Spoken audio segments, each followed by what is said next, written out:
তাতে যোগ দেন নাই, তিনি বাঙালি ছিলেন। কমান্ডিং অফিসার না যাওয়ায় তারা যায়নি, 100 জনকে পরবর্তীকালে পাকিস্তানিরা হত্যা করেছে।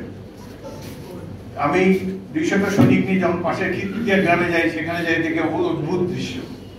শত শত মানুষ দা, খন্তা, কুড়াল ইত্যাদি নিয়ে বলে জয় বাংলা, আল্লাহু আকবার।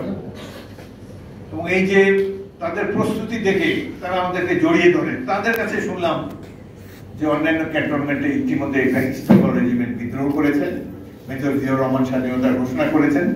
আমরা 29 তারিখ পর্যন্ত ক্যান্টনমেন্টের বাইরে থাকায় সেই ঘোষণা শুনতে পাইনি।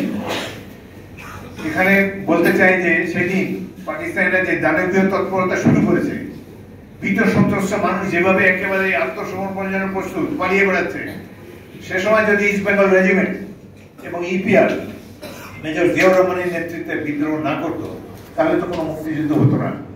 মুক্তিযুদ্ধ না হলে দেশও স্বাধীন হতো না, আজও পাকিস্তান থাকতো। যারা পাকিস্তানে পালিয়ে, যারা ভারতে পালিয়ে গিয়েছেন সংসদ সদস্যরা, তারা ফিরিয়ে আসতে পারতেন।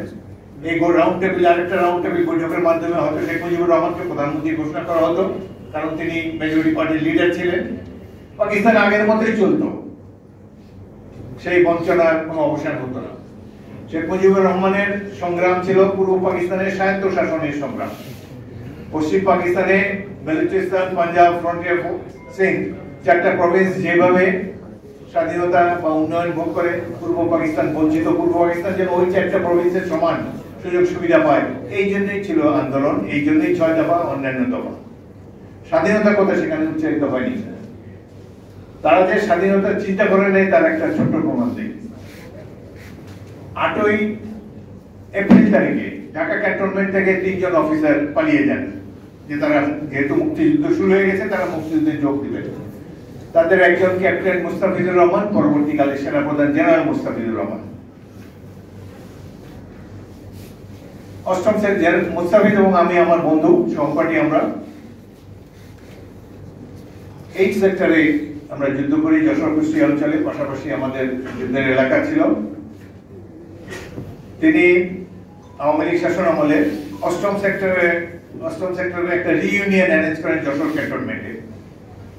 সেখানে সকল মুক্তিযোদ্ধাদেরকে আমন্ত্রণ জানানো হয়। 10,000-এরও বেশি মুক্তিযোদ্ধা সেখানে থাকেন। ক্যান্টনমেন্টের সকল সৈনিকেরা, সকল অফিসার বৃন্দ সেখানে উপস্থিত। একটা লেকের পরে বিরাট শামিয়ানা টাঙিয়ে সেখানে সভা করা হচ্ছে। সেনাপ্রধান সেখানে বক্তব্য রাখলেন। কি বক্তব্য রাখে সেটাই আপনারা শুনেন, সেই জন্য আমি এই প্রসঙ্গের অবতারণা করলাম। সেনাপ্রধান জেনারেল মুস্তাফিজুর রহমান বলেন যে আমি ক্যাপ্টেন মুস্তাফিজ হিসাবে ক্যান্টনমেন্ট থেকে অনেক পালিয়ে, পায়ে হেঁটে, গাড়িতে করে, রিক্সা করে মাগুরা গিয়ে উপস্থিত হলাম।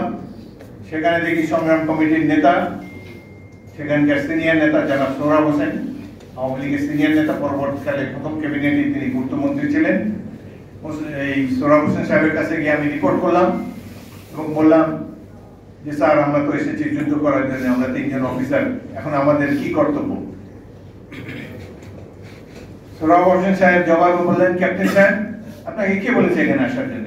যান গিয়ে আবার চাকরিতে জয়েন করেন। এটা রাজনৈতিক ব্যাপার, আমরা আলাপ আলোচনা করে ঠিক করলেন। এটা হলো আওয়ামী লীগের একজন সিনিয়র নেতা 8ই এপ্রিল তারিখে